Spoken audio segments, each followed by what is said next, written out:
nyonso ya journal ya peuple pona peuple mbote na bino nyonso bisika bozwa mito fongo la journal ya mokona lelo pona ko sabino ke na sima ya séjour na ye na Europe mingi penza na Allemagne na Italie pe na Turquie ba dossier minene eza na table ya chef de l'état bona bozongi na ye ya ville province ya Kinshasa bolanda réflexion ya journal ya peuple pona peuple info lingala na commentaire ya héritier Mapindemi. Ba dossier ya ndenge na ndenge ezali en suspense ezali kozela chef de l'état Félix Antoine Tshisekedi na bozongi na ye na ville ya Kinshasa après voyage na ye oyo auti kosala na Europe epai wapi akutanaki na ba partenaire ya ndenge na ndenge na Allemagne na Italie pe na Turquie epai wapi asengaki bango baya ko investir na République démocratique du Congo bosimbaki makambo ebele eza na table ya chef de l'état notamment dossier ya Guinée Conakry yo en tant que numéro 1 ya Union africaine et pas wapi coup d'état et outil kosalema boye chef de l'état Félix Antoine Tshisekedi Tshilombo akoya pe kosalama kasi peut-être pour na koluka ko décanter crise oyo et vandi bongo na scène politique ya République démocratique du Congo mingi penza likambo etali installation ya bureau ya commission électorale nationale indépendante et pas wapi ba confession religieuse bazali koyo kanate misusu bazela ki bongo arbitrage ya chef de l'état na bozongi na ye peut-être akoki pe ko bwaka kuna pona koluka kosala makambo bana kotambola ye en tant que garant ya bon fonctionnement de l'institution boye ba effort ya pacification na ba province ya Ituri pe province ya Nord Kivu oyo ezali gangrené na ba groupe rebelle wana ezali pe cheval de bataille ya chef de l'état pona kosilisa insécurité na est ya République démocratique du Congo ba dossier ya ndenge na ndenge ezali kozela chef de l'état oyo na bozongi na ye akozwa ata reporté pamba te session ordinaire na Assemblée nationale pour le mois de septembre ezali pe session budgétaire et pas wapi gouvernement oyo ezali ko kambama na premier ministre Jean-Michel Sama Lukonde Kenge ba yeba na ko s'apprêter déjà pour na kokende kotika budget projet ya budget exercice 2022 kuna na Assemblée nationale et pas wapi session ezali ko fungwama déjà à partir ya le 15 septembre ezali koya donc retour ya chef de l'état ba dossier ya ndenge na table na ye peut-être ekokipe ko sa solution lokola azongi sur place na ville ya Kinshasa. Toko bakaka masolo etali présidence pona ko Sabino ke pona oyo etali situation sécuritaire na est ya RDC président Ougandais Museveni alobi Uganda aza prêt pona kosunga RDC ba traquer ba rebelle ya ADF bolanda ba détail nango. Selon président ougandais Museveni, Ouganda aza favorable pour na traquer ba rebelle ya ADF na est ya RDC. Na interview moko accordaki na France 24, président Museveni atali ke ba négociation eza en cours elongo na RDC pour na déploiement ya ba militaire ougandais na Ituri pe na Nord Kivu. Selon Museveni, ba réunion ezali ko salema mikolo oyo nyonso entre RDC na Ouganda na tina wana ba responsable sécuritaire ya bamboka mibale bazoko kutana swat na Beni, na Goma, na Kinshasa to na Uganda. Pona président Museveni, problème ya Mozambique ezali lié na problème ya est ya RDC. Pambate ba terroriste oyo balekaka na est ya RDC avant bakoma na Mozambique. Na tina wana Uganda alobi aza disponible ya ko intervenir soki ba autoriser ye. Bosimba ke question ya coopération militaire entre RDC na Uganda et lobamaki na masolo entre Félix Tshisekedi na Museveni oyo bazalaki accompagné na ba chef d'état-major général ya ba armée na bango le 6 juin eleki na frontière ya bamboka oyo mibale sikoyo toyebite na ngambu ya Kinshasa soki réaction ekozala ndenge nini par rapport ya position ya Uganda pona situation sécuritaire na Ituri pe na Nord Kivu et pas wapi état de siège eza décrété depuis le 6 mai 2021. Tokene bongo la primature pona ko sabino que premier ministre Jean-Michel Sama Lukonde a président ki réunion ya conjoncture économique jeudi 9 septembre et pas wapi asangisaki ba ministre sectoriel Nadine Sona pe héritier Mapinde mais pesino ba détail na yango. Chef ya gouvernement Jean-Michel Sama Lukonde a présidé jeudi 9 septembre 2021 à primature réunion hebdomadaire ya comité à conjoncture économique pour la surveillance de la situation socio-économique ya mboka. Selon le ministre d'État ya plan Christian Mwando, atalisi na maloba na ye liboso bapanzisa ngo ke réunion oyo elobelaki mingi note ya conjoncture économique pour na dossier ya fraude minière na est ya RDC pe lisusu dossier ya kokitisa ba produits surgelés ya importation ya marché. Esengeli bosimba ke situation économique ezali d'abord globalement stable, boye évolution moko ezali na niveau ya ba recette pe maîtrise ya ba dépenses. Esengeli bosimba ke pacte ya stabilité budgétaire yango ezali respecté. Donc situation oyo ezali sous contrôle ndenge Christian Mwando, ministre d'État ya plan atalisi. Pona oyo etali ba produits surgelés ya importation, ba disposition ezali kozwama pona kokitisa yango boye ndenge atalisi. Esengeli bosimba pe lisusu ke comité ya leadership ya premier ministre ba se penchaki na makambo etali ba vivre surgelé. Natina wana premier ministre a pesaki ba instruction pour que ba disposition eye bana kozwama afin que d'ici 6 semaines maximum marché et ton du sama de manière et banako permettre ba prix oyo nyonso e banako kita ndenge bayokanaki. Natina wana ministre ya économie batalisi pe bayibisi ke azo ba disposition de manière banako permettre accès na marché à l'importation, il y a importateurs congolais oyo bako permettre ba prix eye banako zala abordable. Pona oyo etali projet, il y a 145 territoires. Boye batalisi ke réalisation na yango ekobanda bongo na province ya Congo central pe ya Kwango, ensuite ekokende ba territoire misusu. Balobelaki pe likambo etali finalisation ya dossier ya développement ya 145 territoires. Ministre ya finance azalaki instruit pona ko disponibiliser ba moyens afin que ba opérateur oyo bakobanda misala na Kwango pe na Congo central avant ba kinde na ba province misusu pe na ba territoire misusu ndenge ministre ya plan atalisaki. Pona ba révélation oyo ezali kotalisa exploitation ya ba matière première na ndenge ya moyibi na est ya RDC, boye premier ministre a pesi instruction moko ferme pona kosilisa ba activité oyo ya moyibi. Pe balobelaki likambo ya fraude minière, premier ministre a promettre que vice ministre ya mine ya kokuta na kala mingi te na deux gouverneurs militaires de manière baye bana koza ba disposition pona kosilisa likambo etali fraude oyo. Enfin bosimba ke ba réserve ya échange etikali kaka stable, boye apport na yango ezali komonana po ete ba réserve ezali komata se komata ndenge ministre d'État ya plan Christian Mwando Simba asukisaki. Toko bakaka la masole etali premier ministre Jean-Michel Sama Lukonde afongolaki mercredi 8 septembre na visioconférence deuxième session ya plateforme de partenariat pour l'environnement en Afrique na thème rôle de l'environnement dans un processus de redressement post-Covid-19 pour l'Afrique. Héritier Mapinde Mipe Nadine Ansona encore une fois de plus.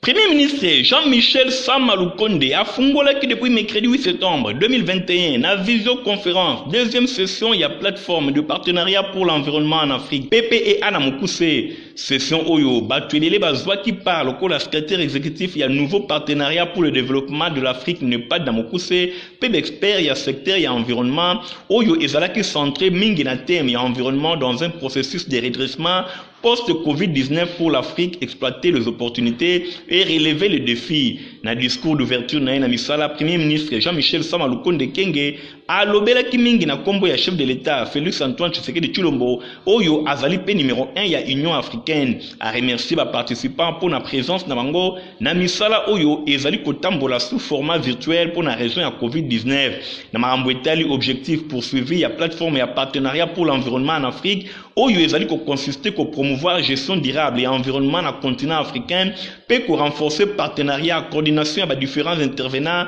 harmonisation d'activités na niveau national pe régional. Premier ministre Jean-Michel Sama Lukonde Kenge a invité ki ba participants nyonso ba sala makasi pona ko intégrer ba considération relative na préservation et environnement pe na gestion durable ba ressources naturelles. Atalisi ke ba assise oyo to misala et ko contribuer pona ko atteindre l'objectif ya agenda 2063 pour le développement en Afrique, mais les sous ba atteindre l'objectif de développement durable ODD dans Mokuse ndenge bomoni pandémie ya Covid-19 et ningisi pe changer mokili mobimba mingi pe Afrique ezali épargné te nyonso na quête ya redressement ya koluka ko développer positivement pe ko exploiter ba opportunité oyo ezali ko pesa ma mingi pona likambo etali environnement favorable.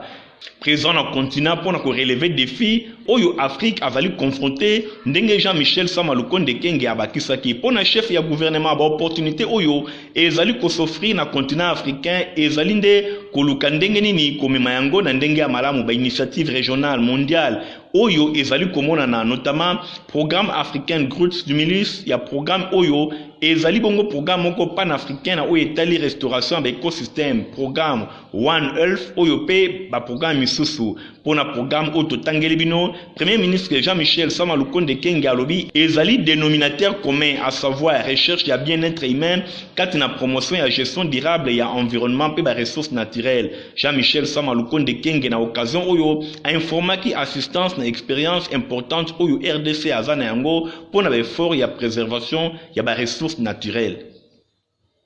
Honorable Adrien Poba outi ko initié pétition moko na Assemblée nationale pour na président Christophe Mboso kudia ponga boza ba détail et pas hérité Mapindemi. Pétition ezali initiée et paya honorable Adrien Poba élu ya ville ya Boma député ya Union sacrée de la nation a initié pétition contre président ya Assemblée nationale Christophe Mboso Mpwanga oyo azali bongo ko kamba bureau pona honorable Adrien Poba alobi mosala honorable Christophe Mboso Mpwanga azali ko sala na tête ya Assemblée nationale bazali komona yango te au total 98 signatures mobimba ezali déjà récolté ndenge Adrien Poba azali kotalisa pona élu ya ville ya Boma na province ya Congo central alobi ye lokola azali député ya Union sacrée abandi bisika mosusu te ba signature oyo ye azwi déjà ezali pekaka ba député ya Union sacrée po aboyi balobake main noire moko ya FCC eza na sima na ye bongo na sima azali kokana ko récolter au total poste ezali koya 125 signatures pona ko déposer pétition na ye enfin que Mboso Mpwanga ayeba na kolongwa na bureau ya Assemblée nationale ba grief oyo honorable Adrien Poba azali ko reprocher pona ye ezali ke absence ya débat na niveau ya Assemblée nationale boy Christophe Mboso Mpwanga azali ko permettre soki débat mokete azali ko confisquer maloba et pa ya ba honorable député donc Assemblée nationale elongwe na yango temple ya démocratie biloko ebele oyo ba reprocher ka mikolo eleki et pa ya honorable Janine Mabunda ezali ko zonga lisusu makasi elongo na Christophe Mboso Mpwanga pona bango bamonike bakosunga chef de l'état te soki débat ya malonga ezali kosalema te na Assemblée nationale bamonike ba interpellation ya malonga ezali kosalama te IGF nde azali kobangisa IGF nde azali kosala mosala na place ya ba député donc honneur ya ba député lokola ezali kolongwa bamonike Christophe Mboso Mpwanga esengeli alongwa na esika oyo pétition oyo ezwi déjà 98 signatures etikali kaka ekoka 125 pour ezala déposer kuna na Assemblée nationale afin que ezala traité na plénière.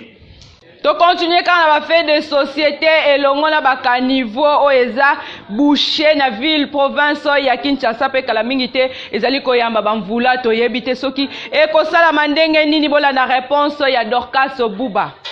Elongo na bakaniveau ebele bouché na ville ya Kinshasa bosimba ke kala mingi te tokoti na mois de septembre bamvula ezali kobanda ba inondation oyo ezalaki observé mikolo eleki na Europe na New York ezali bongo surréalisme te bosimba ke ezali ba réalité oyo Afrique azali ko banaliser ndenge nini tokoki koleka 4 mois sans kokire ba caniveau pe ko prétendre ke bambula ezali koya ba rivière ekotonda te nyonso wana ezali lokola ndoto boye na esika kokire ba caniveau population ya ville ya Kinshasa bazali ko assister mingi penza na ba effort ya ba bourgmestre ya kokombola ba avenir bazali kokombola ba avenir na ba brosse pe na ba pau kasi bazali ko bosana eloko ya motuya salubrité pour na grande ville oyo bengi ville ya Kinshasa oyo ba avenir ezali ebele ezali ko nécessité ba engin moderne pour na nettoyage ya capitale ba curage ya ba rivière ba déplacement ba immondices vers ba lieu ya traitement évacuation ba épave ya ba véhicule ya yangonde ezali eloko ya motuya bosimba ke mosala o ya minene ekoki kozala convenable pe exécuté te sans investissement moko important ya pouvoir public oyo azali kozaba taxe ya ndenge na ndenge. Tâche oyo na tango oyo ezali tâche moko ya makasi vi poids démographique ya ville ya Kinshasa oyo ezali censé accueillir 500 000 personnes pe à plus de 15 millions d'habitants mobimba. Pression moko ezali kosalema pour na emprise publique oyo ekomi transformé na ba maison d'habitation. Ezali ka ba colline sablonneuse ya Kisenso ya Kindele ngalie maipai wapi ba tete ba érosion ezali kaka ko se multiplier ba construction ba infrastructure ya communication et loko nini tolo bana ba zone marécageuse lokole ya Kingabwa oyo ezali disputé entre ba maraîcher pe population oyo azangi bisika ya kovanda. Drame lisusu moko ezali vécu le long ya voie ferrée ya SCPT oyo ekomi envahi na ba construction anarchique kobandana nuna komini ya Limete koleka na Barumbu Lingwala Gombe tina Kitambo.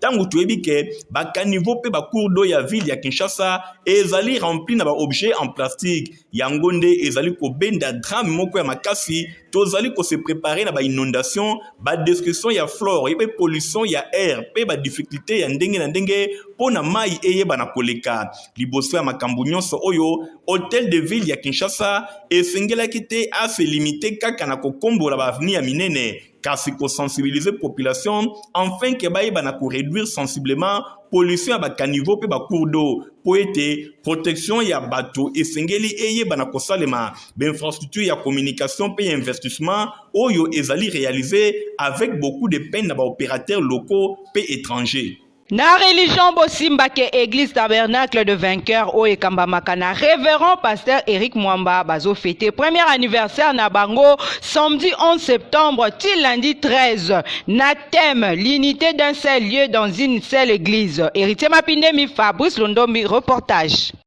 Nabokambemi révérend pasteur Eric Mwamba, église tabernacle de vainqueur, bazali ko fêter premier anniversaire na bango. Natina wana milulu et kozala ya kafu kafu, kobanda samedi 11 septembre, til lundi 13 septembre, c'est-à-dire pendant 3 jours. Thème na yango ezali unité d'un seul Dieu dans une seule église. Bosimbaka église tabernacle de vainqueur, bakozala pendant 3 jours enseigné et kozala bongo ba culte d'action de grâce. Pe ba culte d'adoration pour na kokumisa nzambe lolengi abateli bango pendant une année. Ba orateur bakozala bongo ba orateur moko ya nguya pe oyo ba mesana kote ya sango malamu na ndenge ya kosakana te. Bokozala bongo na pasteur Simon Balela baswangane oyo auti na mboka Ilebo na Kasai Central. Tokozala pe na révérend pasteur Timothée Ligologolo ya Kisangani. Bobanga te mokolo ya misato ekozala bongo yemoko révérend pasteur Eric Mwamba nde akosakola sango malamu na bokonzi na nzambe. Église tabernacle de vainqueur ezwami bongo na avenue Popo Kabaka ade pene ya maison de la Bible kuna na quartier Matonge na commune ya Kalamu epai wapi bana nzambe bobengami pendant 3 jours ya culte oyo d'action de grâce ndenge basali na nzambe batatoli. Munene ezana no kosala inane peza ngolu lingomba kosala mbula moko po bitumeza kama makasi. Alors neza masali ngolu ke ya kokuta ngai awa intervention na ngai vraiment ezali ke bana nzambe baya ebele nzamba opambola biso na mateya na banzembo. C'est pourquoi tobengisi oyo nyonso azali mwana nzambe aya to sepela na ye longo na mikolo misato samedi dimanche na lundi le 13 mikolo misato ezozala à 16h kino 19h. Pense un peu à ton jour, à ta journée. Tu n'as pas cessé. Esika ya kozwa basapatu ya kitoko eza bongo na 7e rue Lumete epa ya Papa Griffe ba détail na Héritier Mapindemi Igor Ntingi. Baye nyonso basepelaka na basapatu ya kitoko, basandali ya kitoko oyo ezali poso ya nyama, bakwiri ya ndenge na ndenge oyo ekuba esika ezaka kase moko na place commerciale na 7e rue Limete epai wapi Papa Griffe sa père d'état azali kosala mikoto ya malonga oyo ekuba boye esengeli kaka te kolulaka oyo ezali kouta na mikili ya bapaya na mboka na biso République démocratique du Congo toza pe na batu bazali capable ya kolatisa bana mboka mboka na biloko ya malonga ndenge Papa Griff sa père d'état ye azali kosala biloko oyo ekuba rien envié na oyo ezali kouta na mikili ya bapaya yango oyo ezali kosalema okiti kaka na 7e rue na commune ya Limete na place commerciale omoni mbala moko Papa Griff otali ofungoli monoko la musala maboko. Voilà pourquoi Papa Griff sa père d'état coordonné un frère na boulot ya Jimmy Stone na beti mbunda pona nini client nyonso aye awa zanga koloba teke ba congolais ba mitema mabe azanga koloba teke ba konzamboka ba mitema mabe botuna nga pona nini botana ba œuvre artistique oyoyo souci ya Papa Griff ezalaka nini chinois ba petio na ba chinois ba kolatisa biso te soki ba bina karateka oui mais na ndenge pena ma forme population congolaise tanga zolata ba bora ba chinois ba turc et ça la mawa trop même na bawara mais souci ezali population là ta vrai mais ba autorité mboka bazo comprendre te ezo ça la souci à trop imaginez bino moko taneti ba biloko o na lati awa mundela auta na mboka na aya sombi akenango mais na mboka na biso batu bazo somba ebele mais ezo koka kolatisa population nyonso tout donc on a sengi na bakonza mboka président de la république premier ministre ya primature ndeko na biso sama oza jeune donc bomekana kosolola entre bino na bino conseil des ministres bobetana lisolo ya Papa Griff sa père d'état donc nasali trop na mboka oyo et vous allez bien ceux qui vont soutenir population congolaise à l'attaquer le bien. Ezali boye bande konyonso bokende musika te pamba te basoulier to ba chaussure ya Papa Griff azali kosala ekomi kobimati na mikili ya libanda bino moko bana mboka esengeli bo profiter na yango na ba prix moko abordable hors de toute concurrence ba prix oyo ekosepelisa bino epai ya Papa Griff sa père d'état. ONG Congo de l'espoir ya Maotwene bazali kopesa ba bourse de titre ya Chypre pe et puis bazali organiser ba cours de langue na informatique. Michael Bristeto, Stéphane Skande.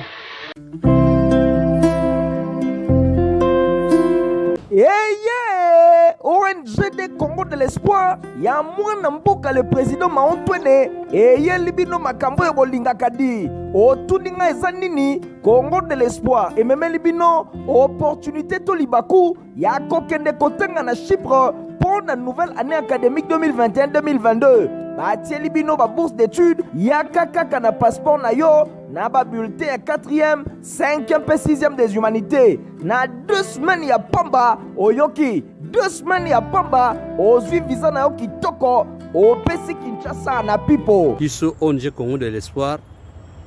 tolobi toza bien placé mpona kofacilite bino badémarche na courte durée na 2 semaines ya pamba olonge Kinshasa okei kotanga na Chypre esilite tellement soucieuse ya instruction ya bana mboka ONG de Congo de l'espoir etieli bino mobange na salle informatique avec zamba ya bamachine théorie na pratique nyonso eza kotambola elongo kasi yoka tolengeli mpe baformation ya langue informatique na baye nyonso oyo baningi koyekola epa na biso nyonso eza ofele. Merci beaucoup.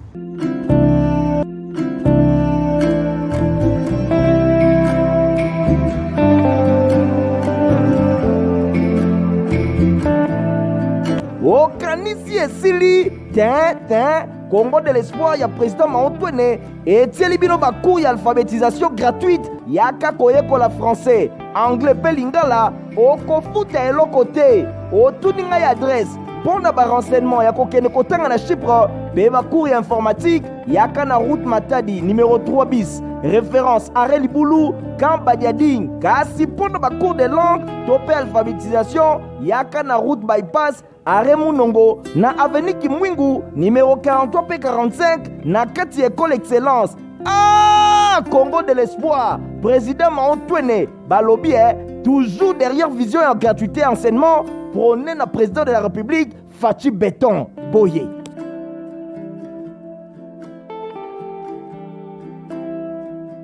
Na sport bosimba ke ba information ezali kotambola pona koloba de part ya Hector Cooper na tête ya sélection ya balopard ya RDC bolanda ba détail na sportif maison héritier Mapinde. Information ezali kotambola ezali kokende bisika na bisika pona koloba ke sélectionnaire ya ba léopard ya République démocratique du Congo akoki pe kotika ba léopard ya RDC pona kokende na Egypte epai wapi ba source moko ezali kotalisa ke azali sollicité argentin ba pressentir ye pour à répondre commande ya ba pharaon ya Egypte oyo bauti ko limoger Osam El Badri après nul na bango basalaki contre équipe ya Gabon. Raoul Cooper azali bongo na liste na bango ndenge ezali kotangama d'après ba contact oyo ezali déjà avancé. Bosimba ke Raoul Cooper ye agidaki ba coéquipier ya Mohamed Salah entre 2015 na 2018 à la clé babetaki finale ya CAN pe azwaki qualification pour la Coupe du Monde. Hector Raoul Cooper azali sous contrat na ba léopard ya République démocratique du Congo tina 2023. Boye asali déjà 5 mois depuis abandaki musala pour na ko diriger ba léopard ya République démocratique du Congo. Ezali pas mingi pour na ko se prononcer pour na likambo etali ba intérêt ya fédération égyptienne. Bosimba ke ba léopard ya République démocratique du Congo ba komi vraiment peu mythique. Désormais ba léopard ya RDC bazali kosepela kaka na ba match nil. Victoire et komi bongo et loko moko ya pasi po na ba léopard ya République démocratique du Congo. Depuis Raoul Cooper azwaki ba léopard ya République démocratique du Congo ye abeti déjà ba match officiel mibale asali 2 nil pe azwaki défaite moko elongo na match nil na ba matchs amicaux. Boye depuis Coupe d'Afrique des Nations 2019 compétition oyo tomonaki ba léopard ya République démocratique du Congo kobima na 8e de finale liboso ya Madagascar. Boye ba léopard ya RDC bazali kosala lisusu ba réciter à malonga te. Au total bazwi kaka 2 victoires après Coupe d'Afrique ya 2019, 7 matchs nuls et 3 défaites malgré bazali ko changer ba staff technique. Tomonaki Christian Sengibiembe na sima ya ko remplacer Jean-Florent Ibenge a connaîtra ki kaka même sort. Tu éviter ceux qui demonini azali kolanda ba léopard ya République démocratique du Congo. Na page noire bosimba ke nzoto ya apôtre Mbie Moula ya visionnaire ya site Bethel et comme qui déjà jeudi 10 septembre na ville province ya Kinshasa bolanda.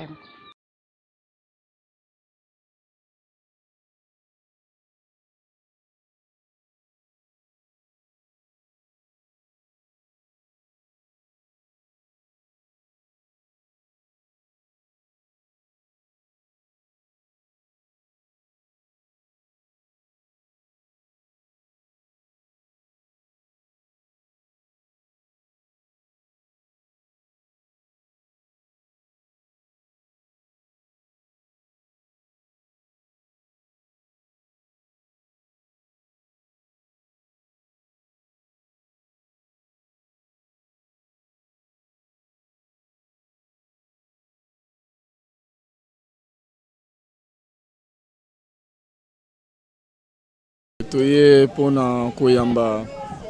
nzoto ya mosaleli na Nzambe ndenge boyebi bino nyonso. Azali papa na biso, azali moko ya ba pionnier ya évangile na kati na mboka na biso. O mutu moko ko bosana te nde bomoni tozana ba papa na biso bango nyonso bazali awa. Basali na Nzambe onkolo telemisi na kati na mboka na biso. Voilà, je crois c'est ça. C'est vrai que na bo moto tokolo batozo kabola mawa. Mais le loza mokolo munene sengo parce que moko na biso abandaki course asilisi course na ye azongi na véritable patrie na biso.